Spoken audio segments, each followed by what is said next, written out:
गुरुदेव, सागर मंथन से अमृत के स्थान पर विष निकल आया है। चारों ओर त्राई त्राई मची हुई है।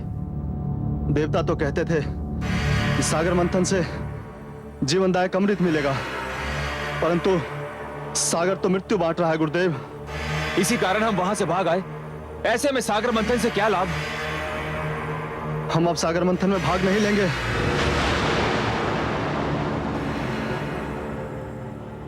मूर्खता मत दिखाओ। तुमने ये कैसे मान लिया कि सागर मंथन से केवल अमृत निकलेगा, और वो भी सबसे पहले? मूर्खों, इस मंथन से अनेक ऐसे पदार्थ, अनेक ऐसे रत्न निकलेंगे जिसकी किसी ने कल्पना भी ना की हो। परंतु गुरुदेव, अभी तो सागर तट पर जाना मृत्यु को निमंत्रण देना होगा। वहां चारों ओर विषैली वायु के बादल फैले हुए हैं और फैलते ही जा रहे हैं। वहां तो खड़े रहना भी असंभव है। ना जाने ये कैसा विष है। इस विष का नाम है कालकूट, और ये हलाहल है। परंतु तुम क्यों चिंता करते हो? मेरे पास भी संजीवनी मंत्र है, और मैं तुम्हें मरने नहीं दूंगा। तुम सब मेरे आश्रम में ही ठहरो और इस विपत्ति के टलने की प्रतीक्षा करो। तुमसे अधिक तो देवता चिंतित होंगे, क्योंकि देवताओं के लिए मंथन और अमृत तुम्हारी तुलना में अधिक महत्व रखता है।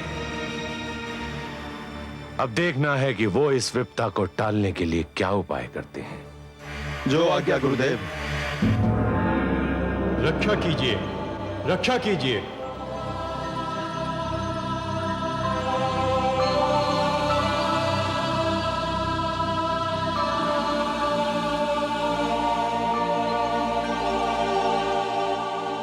रक्षा कीजिए हे त्रिलोकीनाथ, आपकी सृष्टि संकट में है।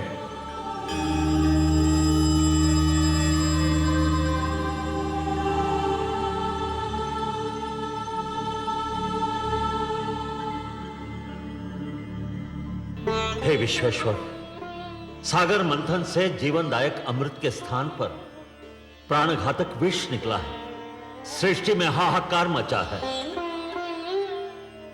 हे आदि प्रजापति, हे देवगण, जीवन को अमर बनाने के लिए मृत्यु से हर पग पर टकराना तो अवश्य पड़ता है। इसी संघर्ष में तो जीवन का सौंदर्य निहित है।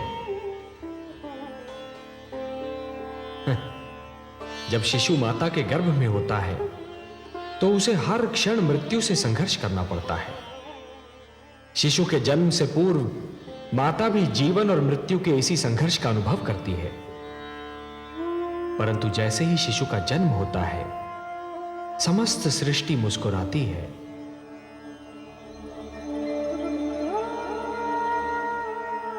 यदि अमृत की प्राप्ति इतनी सरल होती देवगण, तो जीवन और मृत्यु का यह संघर्ष और उसकी यह कथा कब की समाप्त हो चुकी होती।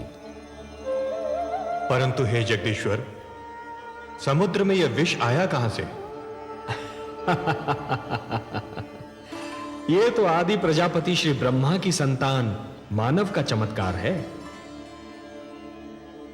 वो जिस वस्तु को भी अपने लिए उपयोगी नहीं समझता, उसे समुद्र की गहराइयों में फेंक देता है। वो ये नहीं सोचता कि जो वस्तु उसके लिए हानिकारक है, वो समुद्र के प्राणियों के लिए भी हानिकारक होगी। मैंने तो जल मनुष्य की आवश्यकताओं की पूर्ति के लिए बनाया था। सत्य कहा आपने हे ब्रह्मा। जल का तो अर्थ ही है जीवन, परंतु मनुष्य ने उसे व्यर्थ और हानिकारक वस्तुओं का भंडार बना दिया है। उसी प्रदूषण ने बढ़ते बढ़ते विष का रूप धारण कर लिया है। उसे एक न एक दिन समुद्र के गर्भ से बाहर तो आना ही था। हे लक्ष्मी नारायण, क्या यह नहीं हो सकता कि यह विष जहां से आया है, इसे उसी समुद्र में वापस फेंक दिया जाए? नहीं देवराज, नहीं। यह समस्या का समाधान नहीं है। यह तो समस्या से भागने का एक असफल प्रयत्न है। यदि इस विष को पुनः समुद्र के गर्भ में फेंक दिया गया, तो वह दृष्टि से ओझल अवश्य हो जाएगा, पर उसके अस्तित्व का अंत नहीं होगा। वो कल फिर समुद्र के गर्भ से बाहर निकलेगा, किसी और पीढ़ी के लिए संकट बनेगा। देवराज, संकट का समाधान अगली पीढ़ी के लिए छोड़ देना स्वार्थ है, कुनीति है। हे सर्वेश्वर, सागर मंथन आपके आदेश के कारण आरंभ हुआ था। अमृत की प्राप्ति हमारे लिए नितांत आवश्यक है, परंतु इस विष के कारण मंथन स्थगित हो चुका है। आपका आदेश अधूरा रह गया है। हम मंथन करके आपके आदेश का पालन करना चाहते हैं, परंतु यह विष बाधा बन गया है। देवगण, ये बहुत जटिल समस्या है और इसका समाधान केवल भोलेनाथ कर सकते हैं। मैं देख रहा हूं कि इस संकट का निवारण केवल उन्हीं के पास है। चलिए, मैं भी आप सबके साथ उनकी सेवा में चलता हूं।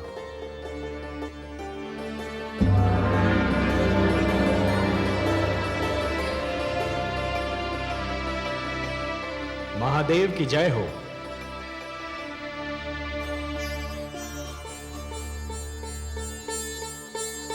मेरे अहोभाग्य, आज कैलाश धन्य हो गया। आज कैलाश को त्रिमूर्ति के ही नहीं, समस्त देवताओं के भी दर्शन हो रहे हैं। मैं आप सबको प्रणाम करता हूं। कैलाश पर आप सबका स्वागत करता हूं। हे देवाधिदेव, हे महादेव, सृष्टि पर संकट की छाया गहरा रही है। संकट? हाँ भोलेनाथ, संहार करता तो आप हैं, परंतु आज आपकी इच्छा के बिना मानव जीवन पर संहार का प्रारंभ हो गया है। देवता और दानव मिलकर अमृत की प्राप्ति के लिए समुद्र मंथन कर रहे थे, परंतु इस मंथन की सर्वप्रथम भेंट कालकूट विष सिद्ध हुई है। अब यह विष समस्त सृष्टि के लिए संकट बना हुआ है। समस्या यह है कि इस विष के प्रभाव से यदि दानवों की मृत्यु हुई तो दैत्य गुरु शुक्राचार्य आपके दिए हुए संजीवनी मंत्र की शक्ति से उन्हें पुनर्जीवित कर लेंगे। श्री विष्णु की कृपा से देवताओं की भी सुरक्षा हो जाएगी, पर इस विष के दुष्प्रभाव से मेरी संतान, मेरा निर्दोष मानव समाप्त हो जाएगा। इसीलिए मैं आपसे विनती करता हूं कि हमारी सहायता कीजिए। हे महादेव, कालकूट विष सारे विश्व को अपनी लपेट में ले रहा है। हम पर कृपा कीजिए, इस संहारक विष को नष्ट कीजिए। देवराज, संहार करता तो केवल मैं हूं। विष भी मेरा ही आविष्कार है। विष मेरे लिए संहार करने का शस्त्र है और किसी भी विष को नष्ट नहीं किया जा सकता। विष को रोका जा सकता है, विष को सीमित किया जा सकता है, विष के दुष्प्रभाव को समाप्त किया जा सकता है, परंतु विष को नष्ट नहीं किया जा सकता। और हां देवराज, संसार में कालकूट ही एकमात्र विष नहीं है। विष तो कटुवाणी में भी होता है, अश्लील विचारों में भी होता है। वाणी के विष को यदि कानों में ही रोक लिया जाए तो उसका प्रभाव हृदय तक नहीं पहुंचता, और अश्लील विचारों के विष को यदि मस्तिष्क में प्रवेश न करने दिया जाए तो वो चरित्र को हानि नहीं पहुंचा सकता।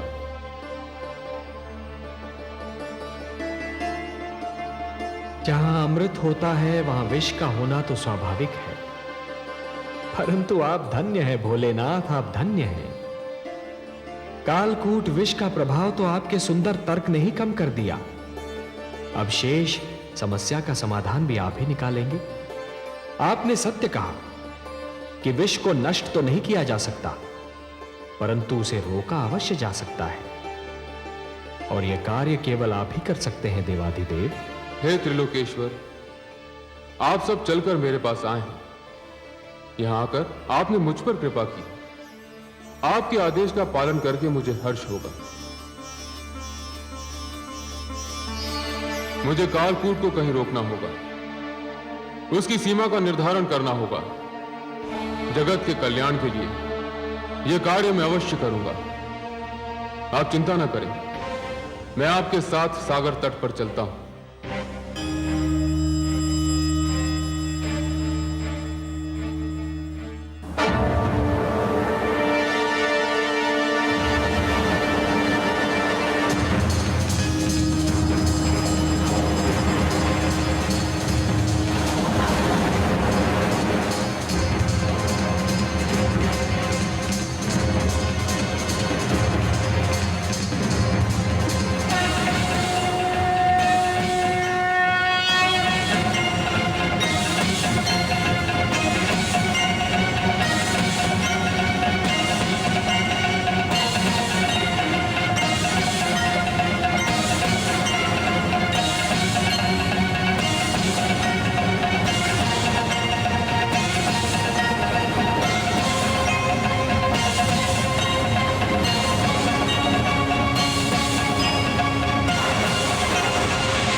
हे महेश, हे महादेव,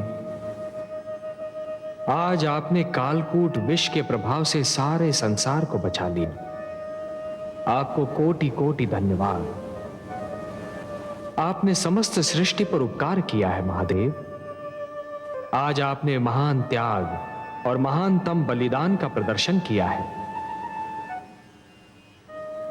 हे भोलेनाथ, आज से आप नीलकंठ हो गए और यह समस्त संसार इस नीलकंठ का सदैव आभार मानेगा। मैं स्वयं आपका ऋणी रहूंगा नीलकंठ, क्योंकि जिन लोगों की रक्षा मुझे करनी चाहिए थी, आज उन सब की रक्षा आपने की है। आज आपने समस्त संसार को यह ज्ञान दे दिया कि जिस प्रकार सूर्य बनने के लिए अग्नि बनना पड़ता है और अग्नि में जलना भी पड़ता है, उसी प्रकार शंकर बनने के लिए विष का प्राशन भी करना पड़ता है। और हे नीलकंठ, इस विष को आपने कंठ तक रोककर यह भी सिद्ध कर दिया कि विष चाहे जैसा भी हो, उसके प्रभाव को रोकना संभव है। इसलिए मैं स्वयं महाविष्णु आपको प्रणाम करता हूं।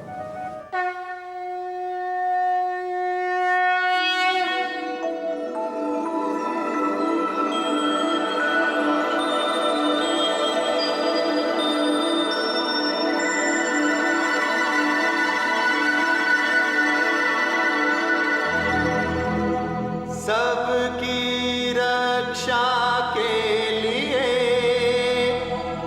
किया आज विष पान।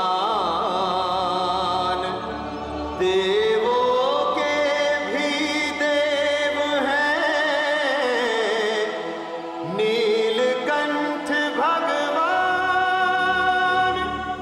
देवों के भी देव हैं नीलकंठ भगवान।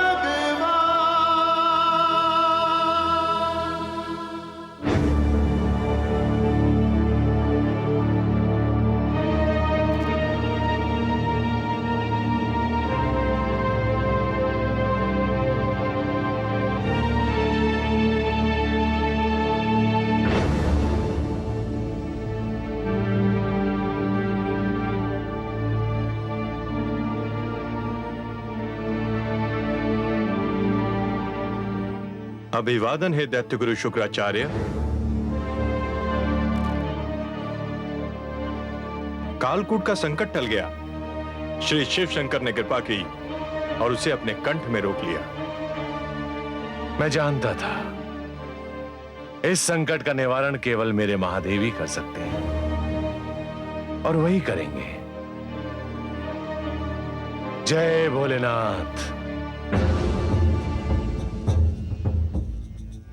तो अपने शिष्यों को सागर तट पर चलने की आज्ञा दीजिए। रुका हुआ सागर मंथन पुनः आरंभ होना है। अवश्य देवराज, अवश्य। आप चलिए, मेरे शिष्य थोड़े समय में आपसे आ मिलेंगे। तो सागर तट पर पुनः भेंट होगी।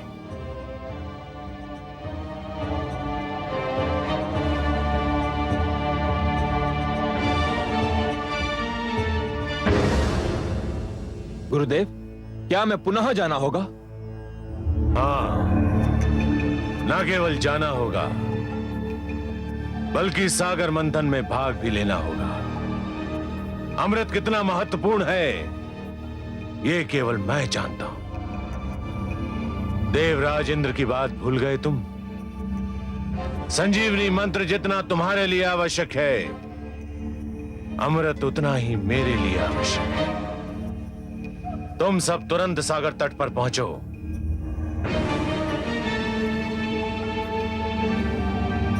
स्वर भानु, तुम मेरे शिष्यों के साथ जाओ और मेरे आदेश को ध्यान में रखकर उनकी हर क्रिया पर दृष्टि रखो। जो आज्ञा गुरुदेव।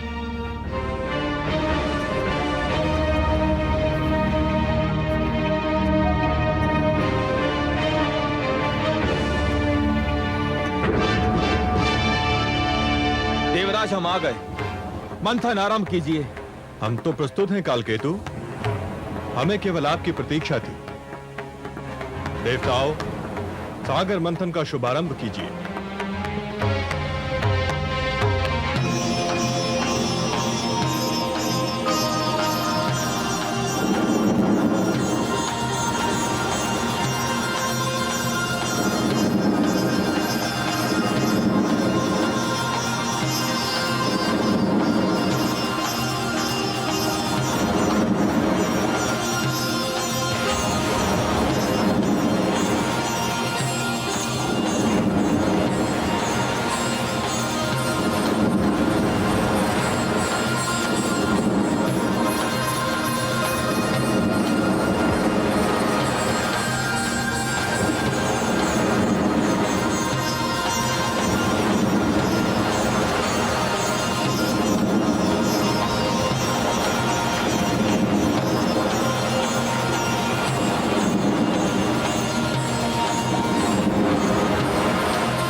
अरे ये तो एक नारी है।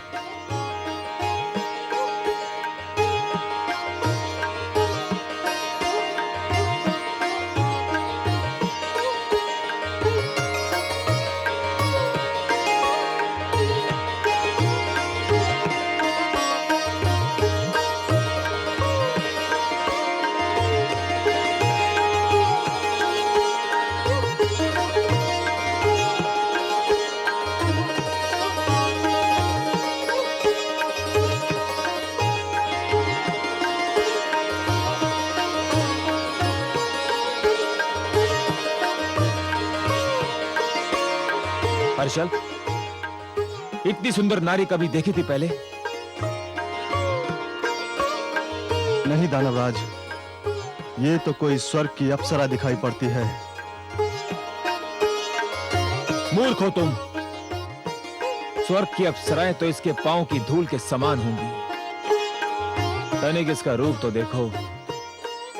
मुख है कि पूनम की रात्रि का चंद्रमा, आंखें हैं या मद की कटोरी, कपोल है कि लाल कमल के पुष्प, अधरों की लालिमा उषा को लजा रही है, कंधों पर काले केशों की घटा लहरा रही है, मुस्कुराती है तो हृदय पर बिजली गिराती है, चलती है तो पुष्पों से भरी डाली लचक जाती है। हर्षल, इसने तो मेरा मन विचलित कर दिया है। तो फिर आप घोषणा कर दीजिए महाराज कि इस सुंदरी पर केवल आपका ही अधिकार होगा। इस सुंदर नारी पर हमारा अधिकार है देवराज। कदापि नहीं। क्यों? निर्णय तो यही हुआ था, मंथन से जो भी वस्तु निकलेगी वो देवताओं और दानवों में आदि आदि बांट दी जाएगी। हाँ, यही निर्णय हुआ था, किंतु यह वस्तु नहीं है, प्राणी है, नारी है, स्त्री है। इसका विभाजन नहीं किया जा सकता। मैं कब कहता हूं कि इसका विभाजन किया जाए?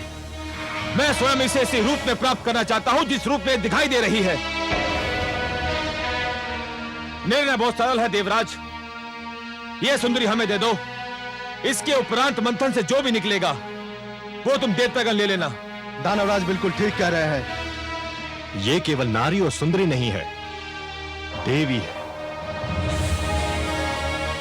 और देवी केवल देवताओं की संगति में रह सकती है, दानवों की संगति में नहीं। तुम हट कर रहे हो देवराज। यह हट का नहीं, सिद्धांत का प्रश्न है। यह देवी तुम्हें नहीं दी जा सकती। तो फिर हम समझौते के अंत की घोषणा करते हैं देवराज। हम समझौता समाप्त नहीं करना चाहते, परंतु यदि यही एक मार्ग रह गया है तो हमें स्वीकार है। समझौते के अंत का दूसरा अर्थ समझते हो देवराज? समझौते का अंत युद्ध का आरंभ होता है। अब हमारी भेंट युद्ध क्षेत्र में होगी। आपकी इच्छा दानवराज, तुम हमें युद्ध के लिए तैयार पाओगे।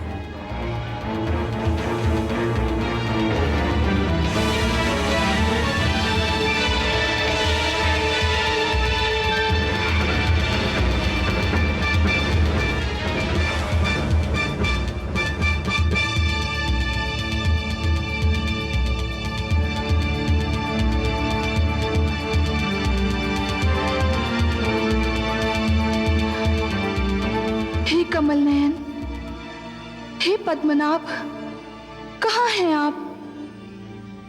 मुझ विरह की मारी पर कृपा कीजिए। मेरी आंखें आपके दर्शन को तरस रही हैं। मेरी आत्मा आपको पुकार रही है। दर्शन दीजिए भगवान। मेरी आत्मा की पुकार सुन लीजिए।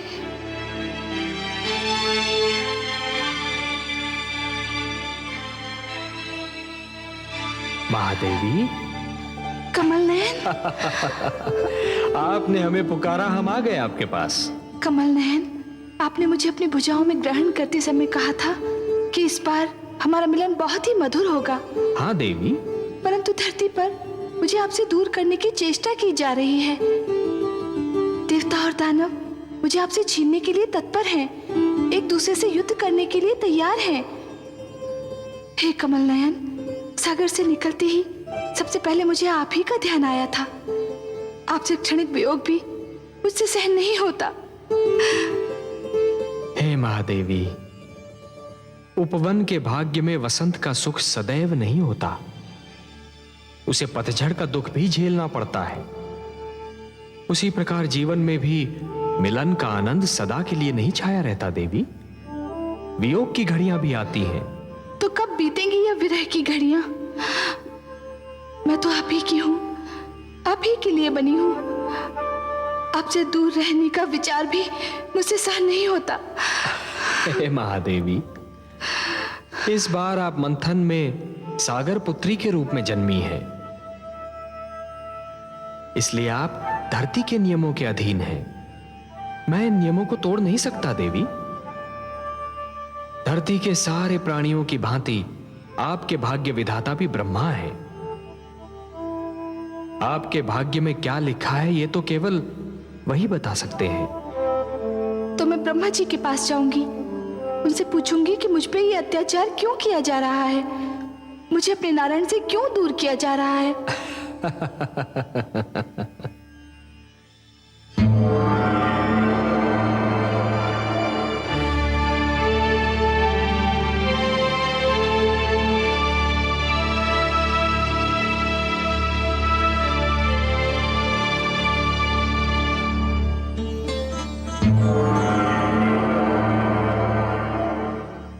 हे ब्रह्मा,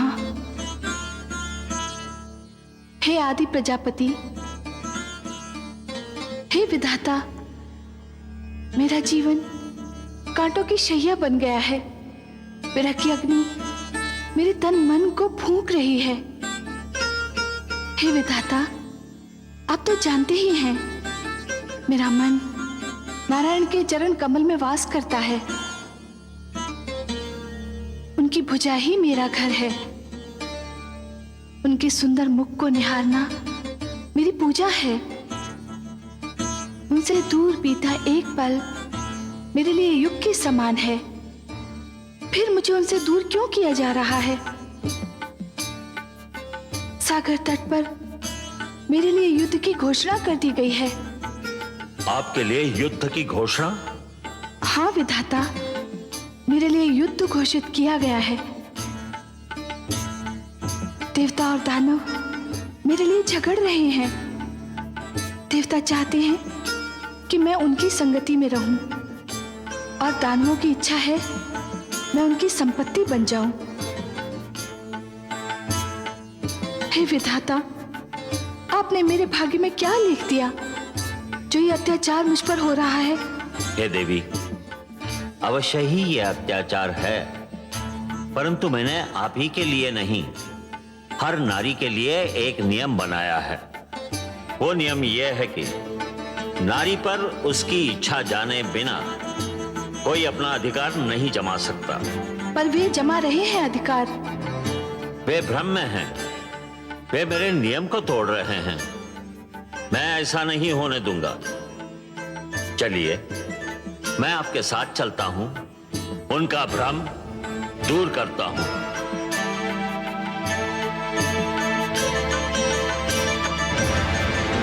देवताओं, ध्यान रहे कि समझौता तोड़ने की स्थिति तुमने बनाई थी, हमने नहीं। हम तो अब भी कहते हैं सागर मंथन से जन्मी सुंदरी हमें दे दो, हमारा समझौता बना रहेगा। ये संभव नहीं कालकेतु, हम तुम्हारी ये मांग नहीं मान सकते। इसके लिए यदि युद्ध होता है तो हमें कोई चिंता नहीं। चलो वीरो, आक्रमण करो। ठहरो।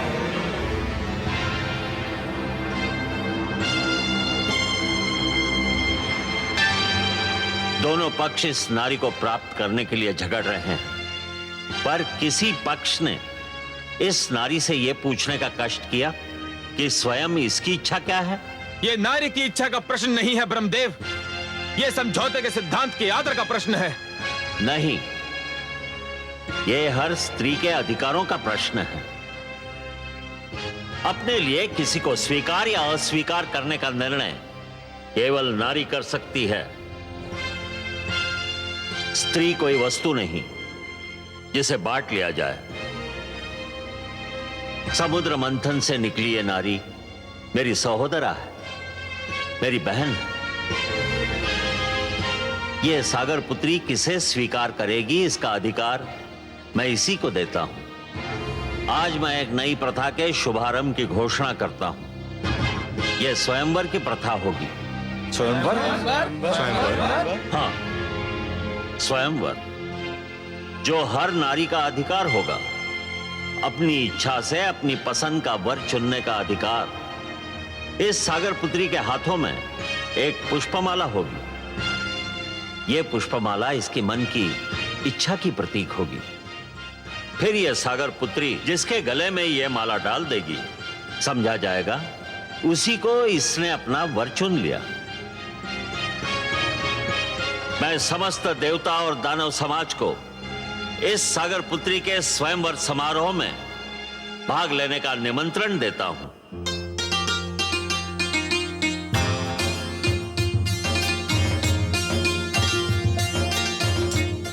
हर्षल, मैं व्याकुल हो रहा हूं। क्यों दानवराज?